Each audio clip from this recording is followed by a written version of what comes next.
everything right, it was you and me. Hey guys, welcome back to a new video. Today we're going over all the books that I read in March. No, not March, in May. I'm super excited to be sitting down and talking to you guys. May was a very interesting month. So again, or I think the month before, I only had one 5-star read. This month I had 0 5-star reads. I have no idea what is going on with my brain and how I decide on my books, but like I don't even have to think about it anymore. Like if I finish a book, I'm like, oh, 4 stars, because it just wasn't what I need right now. When you get to a point where all you do is read romance and you're constantly just reading romance, things aren't as special anymore, and you're able to, you know, just be like, okay, this was really good, but like it's not an all-time favorite and I wanted more. And I feel like that's the point where I'm at. I'm like, I just read so freaking much and that nothing's really calling out to me. But we are a few days into June. I'm in the middle of some pretty good books that I have a feeling will be 5 stars, so I'm getting that love back again. But May was a little bit rough. 4 stars is still really good to me, but ultimately I just couldn't find a new favorite. So May, I read 14 books. I read 5,000 pages. 2 of them were physical, 5 of them were audio, and 7 of them were ebook. Again, I wish I did better on my physical books that I own. Then I read 4 that I owned. I read 0 from the library, 0 arcs, 0 rereads, and 0 5 stars. And my genres this month were romance, of course, and then also I read I Kissed Cheryl Wheeler, which we will get into all my thoughts. And I don't really know what this is. It's just like YA contemporary, I guess. It has a few romance elements, which again we'll talk about a little bit later, but yeah, for the most part all I read was romance. Not shocking to anyone, but let's get into all the books that I read in May. So the first book that I read in May was Do Me a Favor by Jessica Cain, and I rated this book 3 stars. It was her new novella. I'm not really that familiar with Jessica Cain. I have no idea what her publishing schedule looks like. I think I've seen people say that she publishes a new book every single month, but really the only books that I've ever liked from her were her Big Boy series books. I tried Breaking the Bully, didn't really enjoy that, and now Do Me a Favor, which just isn't part of the Big Boy series. I rated that 3 stars. It was honestly just fine. It was not memorable. Honestly, now that I'm thinking about it, I kind of want to bump it down to 2 stars. It just wasn't anything special. It was really weird. It was like this girl, and she's like a ballerina dancer, and her coach is fed up with her because she keeps getting distracted by all the boys in her class. So one night the coach like takes her to her like crazy brother who is kind of like a monster, and she has to learn her lesson. And it was really wild, really out there, really weird. So I'm rating it 2 stars now, but before I originally had rated it 3 stars. And yeah, that was the first book that I read. The next book that I read was Filthy, and I actually finished this in May because I started it months and months ago. This was one of the books that I just had read that had like 50% read for many months, and then in May I was like, okay, you know what, I need this out of my Kindle Unlimited library. It's time for me to read this book.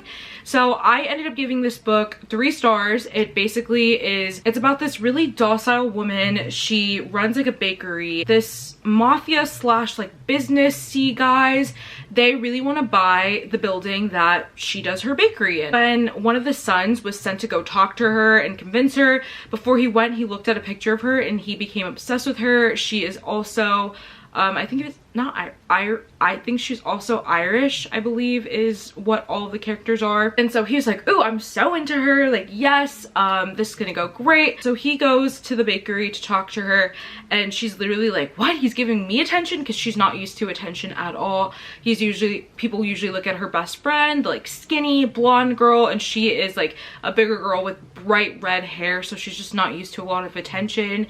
And she's a very submissive woman, a very docile woman, which I really enjoy in romance books, but like it's just the fact of that it was like too much for me at some points. I'm like, okay, so she isn't gonna talk back at all, she isn't gonna like disagree with anything. Like it was just very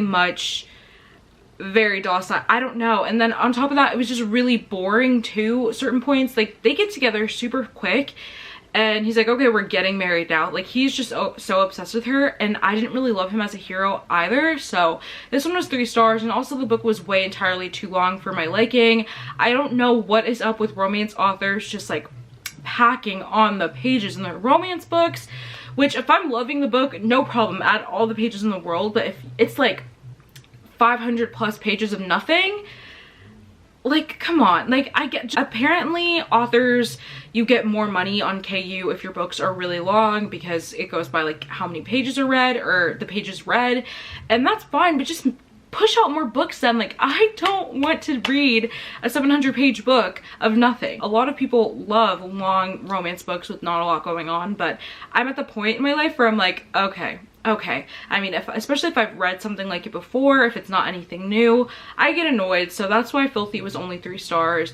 It was incredibly boring. I do hear that the series gets better as you go along, so maybe I will pick it up again, because like, I think she had everything right. It's just, it was so long for no reason, so boring, and just not exciting. There wasn't a push and pull, especially with a super docile woman, submissive woman who doesn't really have, like, speak her mind. You're just gonna have a 700-page book of her agreeing to everything. Like, I just wasn't really vibing with it, so 3 stars. The next book that I read in May was Beautiful Nightmare by 𝓿𝓲𝓬𝓲𝓪, and I actually had started this again months before. This is another book that I was 50% of the way through, and in May I was like, look, I need to finish this. This is actually gifted to me by Sonia, so thank you, Sonia. And I really enjoyed this book. This is part 2 to her, what is this duet called? I have no idea, but the first book is called, it's called Dangerous Temptation, and I loved Dangerous Temptation. I gave that book 5 stars, so I was very excited to jump into Beautiful Nightmare, and it was good, don't get me wrong. I gave it 4 stars. I thought it was really good, but it just wasn't as exciting to me as Dangerous Temptation. I guess I've read other Gianna Darling duets, and I just feel like they always kind of fall flat in the second book. I was expecting a little bit more and a little bit more excitement, and really we just see Bianca, the story continues from the first book, and we see Bianca really play the Constantines and try to get to know them, which I love this world. I've talked about it so many times. The Midnight Dynasty universe, so good. I'm obsessed with these 2 rivaling families, and I really enjoyed it. I just wanted a little bit more, but I feel like I really want to give Gianna Darling a second chance. I've been talking about this with many of my booktube friends, my bookish friends, who everybody is obsessed with Gianna Darling and her Fallen Men series, and I've read the first 2 books in the Fallen Men series. They weren't that great, or at least the first one, but everybody knows that, everybody acknowledges that it was not good. Welcome to the Dark Side, I actually really did enjoy that, but not enough to continue with this series. And my friends are like, give her a second chance, her books get better as you go along, and I think I'm going to. I can't tell if I didn't like those because I didn't like Gianna Darling's book writing back then, or if I just don't like Motorcycle Club romances. And I think it's more that I don't like Motorcycle Club romances. They just, I don't know what it is. It's like a friend group together. I love friend groups. I love reading about friend groups, but there's something about motorcycle clubs that just, I don't know, they're a little bit weird for me. I don't know. So yeah, that is what I have to say about Beautiful Nightmare by Gianna Darling. It was really good. You guys should definitely pick up this duet. It is super taboo and forbidden. It's an age gap romance, and it's great. It's so good. The next book that I read in May was actually my book club pick for Between the Covers. Also, keep an eye out for a video that I'm going to film where I talk about the book club picks for the next couple of months. I love doing my book club. If you guys aren't a part of it or don't really join in on the live streams, I think you guys definitely should. If you guys watch my videos and like the books that I read, you should definitely join my book club and read the book with us. I think it's so much fun, and we've been having so much fun doing it for the past couple of months. But the May pick was A Million Kisses in Your Lifetime, and this is a book that I read really early in the month because I was just so excited. I didn't want to wait until the end of the month to read it for the live stream, so I really enjoyed A Million Kisses in Your Lifetime. I think Monica Murphy is so in with the trends, the red lipstick prints, the lipstick in general, like super Lana Del Rey-esque, Mary Janes with little ruffle socks, living in New York, going to art galleries. Like, she is in with the trends. Like, this book is Pinterest inspired. There's many things in this book that I didn't enjoy. The book basically follows this girl named Ren, and she is super into like being a good girl and purity. She got into some trouble when she was younger, and ever since then her father made her promise that she would wait to have sex until she was married. They went to like a purity ball and she got a purity ring, and she is just a goody little two shoes. So when she joined this new school, everybody was obsessed with Ren. They got purity rings just like her, they dressed just like her, they did their hair just like her and her makeup just like her, and she was just kind of ran the school. Like, people wanted to be like her. And then we have the hero Crew, who actually owns the school. Literally, it's his family's name, Lancaster Prep. He has always been super fascinated by Ren. He thinks she's so beautiful. He wants to be the person who gets under her skin. He wants to be the person who she loses her virginity to. And so this romance is all about them. And it's really confusing a lot of the time because we don't exactly know how Crew feels. I found that super frustrating because I was like, are you obsessed with her because you hate her? Are you obsessed with her because you want her? What is the deal here? I thought Ren had great character growth because in the beginning of the book, it's like, yeah, purity, whatever, it's fun to read about. She really had a great character growth because she realized that she wasn't the best of friends to people because she felt super judgy, and I just love seeing a character realize what they're doing is wrong and try to fix it. I think this book was really good for character development. I don't think Crew was memorable at all for a hero. I'm definitely going to forget about him. And yeah, this one just didn't really like, I enjoyed the vibes. I thought the vibe was me to a T, but other than that, I wish I saw more boarding school content because they go to a boarding school. I just really wanted more from this book. There were many unnecessary random little side plots.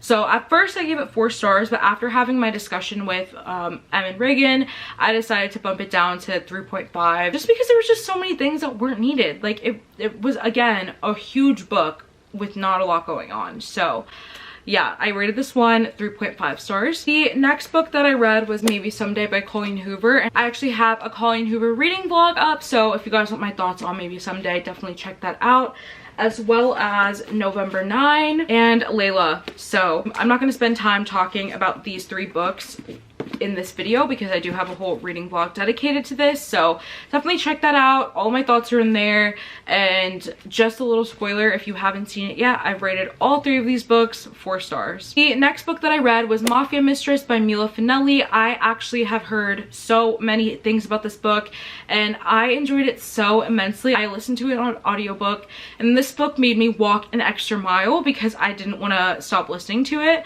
It was so good. It basically follows this girl named Francesca, and she lives in the States and she has a mafia mob father, but she's really just always like stood away from that. She wasn't really interested. She didn't really care. She had a life plan. She was going to go away to college. It was her senior year. That all changed one day when her father calls her downstairs and says, "We have a meeting with someone."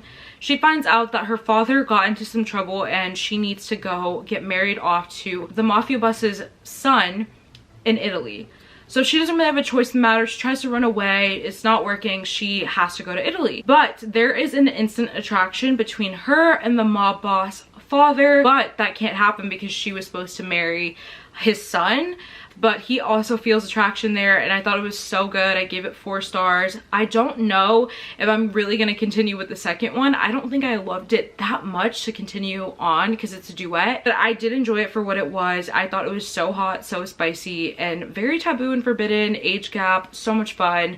And he really has no intention of wifing her. She kind of underestimates her value to him, and it's really good. It's so good. I thought it was a great time. I love mafia romances, so this one served me really well. The next book that I read was I Kissed Shara Wheeler, and honestly, I typically don't read YA, so this book really surprised me. I even went on my Instagram story and talked about it. This is another book that I had on Scribd, so I was like, let me go ahead and listen to this. Maybe this will help me enjoy romance a little bit more, and I actually really enjoyed this. The vibe of this was literally so impeccable. I just felt like I was in 20 whatever the year was when Paper Towns came out, and it just gave paper towns. It was so good. It basically takes place in this small little town in Alabama, and there's this girl named Shara Wheeler, and Shara Wheeler is basically like the it girl, the popular girl. She has a bunch of little minions, but she's not super mean. She's super kind to everyone. She has a star boyfriend, but she is keeping some secrets. One day she disappears from the prom and she has not been seen, and it's up to her boyfriend, Shara Wheeler's boyfriend, the main character, who is lesbian, and she kind of has this like infatuation with Shara, and she just really has always been interested in her, not like romantically, but just she wants to know her. She wants to get to know her. And then the third one is her next door neighbor, and all these three have in common is Shara Wheeler. And one thing about this book, which isn't really a spoiler, but before Shara Wheeler disappeared, she kissed all three of them. And so now they're working together, trying to piece things together. And it was so good, guys. I was obsessed with the writing. And I even put on my Instagram story that I really want to read Red, White, and Royal Blue. And I think it's called One Last Stop, the sapphic one. But I really want to read more from Casey McQuiston. I know that those other two books are actually new adult, which is typically what I read, and this was the only one that was YA, so I'm very excited to read those two at some point, because this writing had me hooked. Like, I was like, oh my gosh, where is Shara Wheeler? Is Shara Wheeler in love with the main character? Like, I wanted to know what was going on, and it was so good, guys. Even though I feel like a lot of you guys don't really read YA like that, just based on my conversations that I have with you guys and my comments and my DMs, I definitely think you guys should give this a chance. It does have a pretty heavy romance, so yeah, I really enjoyed this one. The next book that I read was The Wedding Crasher. This is another book that I listened to on audio during my little walks, and I heavily enjoyed this one too. This is the second book in her, I don't know if it's a series. It does take place in the same world as the Worst Best Man, and I really enjoyed The Worst Best Man, and I also really enjoyed The Wedding Crasher. This is another book that I gave 4 stars, and what I love about these books is that it takes place in my area, the DMV. So you get Northern Virginia content, you get DC content, you get Maryland content, and I literally love it so much. It warms my heart. The aunt's own like a bakery that is in the town that I live a few towns over from. I don't know, it just makes me so happy. I never read books really that take place in the DMV, which I really want to read more of. It made me happy to be in this world, and it basically follows our heroine. Our heroine really has trouble with speaking too much and putting her foot in her mouth and just getting involved in things that she shouldn't be getting involved in. One weekend, she's helping her cousin out with her wedding. We met this cousin in Worst Best Man. Cousin's business is weddings. So one weekend she's helping out her cousin, and she overhears something and sees something that she wasn't supposed to see.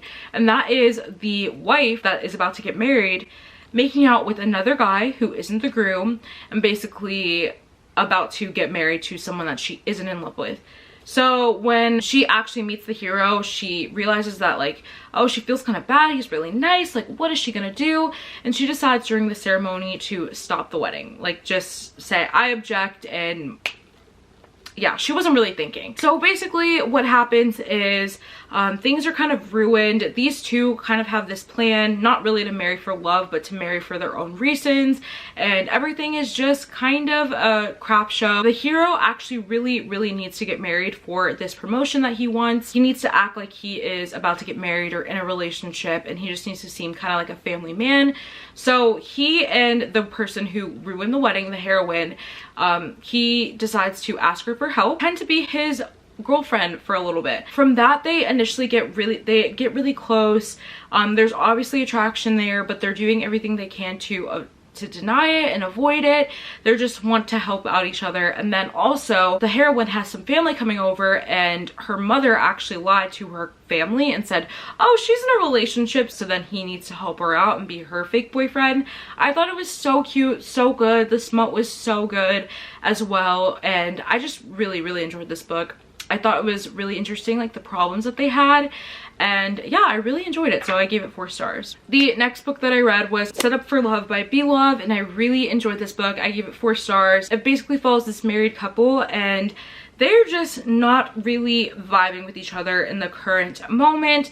The heroine feels super unsafe from the hero. The hero is doing some horrible things, gambling all their money away, cheating on her. just embarrassing her. And she's not happy. The hero really wants to make it work. He feels like he's nothing without her, even though he does all this stuff and embarrasses her. He's stuck on this one thing that she said, that is, she does not feel safe with him. So in order for him to kind of look like a hero in his eyes, he decides to hire 2 men to kind of like fake rob her, and then her husband can come in and save the day and she'll feel safe again and everything will be all jolly. No, one of the guys that he hires takes one look at the heroine and is like, I want her for myself. Yeah, that's all I'm gonna say. I don't want to spoil it. This book is actually really crazy and a lot darker than I was expecting, and it is so good. I gave it 4 stars. I definitely want to read more from 𝓵𝓸𝓬𝓲𝓪 now. I really enjoyed this book. I thought it was so good. I was so pissed at her husband. Like, he was just, you know, the type of guy that you just read about and you're like, ugh, like I don't. He was just doing some crazy stuff. But the new hero, on the other end, he was the perfect man. Super sweet, super thoughtful, actually listened to her, actually cared about her, and I was so excited to see like her actually being treated with the respect that she deserves. So I gave it 4 stars. I cannot wait to read more from 𝓵𝓸𝓬𝓲𝓪. The next book that I read was Praise by Sarah Kate, and I actually recommended this in my workplace romance video. If you guys haven't checked that out, definitely go ahead and do so. I love that video. Ex-boyfriend's father, and it's also like a workplace romance because she becomes his secretary. It basically follows our hero. It starts off with the flashback and he is out to dinner with a bunch of his coworkers and he's talking about another failed sexcapade where he accidentally says the wrong thing, but he didn't know that he was saying the wrong thing because she gave off vibes that this is what she wanted. So they all get to talking and they're like, oh, like I just wish that like people with the same kinks could get together and be like-minded and no more embarrassing moments. And that's when the brilliant idea starts to have basically a sex club, a kink club, if you will. People can come together, go to their rooms, go to their separate rooms, and have fun. That was a flashback. We have our heroine in the present, and she just broke up with her boyfriend who treated her awfully, who really just like impacted her self-esteem and just wasn't the best boyfriend. She just moves out of their apartment and she wants half of her security deposit back. So she goes to find her boyfriend. Her boyfriend is like, no, my father has it, because he co-signed our apartment. So he gives her the address and goes to meet the father. Doesn't tell him she's coming or anything. So what happens is there's a huge misunderstanding in the beginning. He believes that she is there to kind of like audition because he wants something. I still don't really know what he wanted, but he told her like, get on your knees, and she's like, okay, I'm really uncomfortable, but why do I kind of like this? And he's calling her a good girl and like feeling her face and like, I don't know. And she's like, wait a minute, I think you have the wrong idea. Forgot her name. I am this. I am just here for my security deposit. He's embarrassed and they go about their business, but she cannot stop thinking about it. And so one day he visits her at her job and offers her a job, and that is to be his secretary.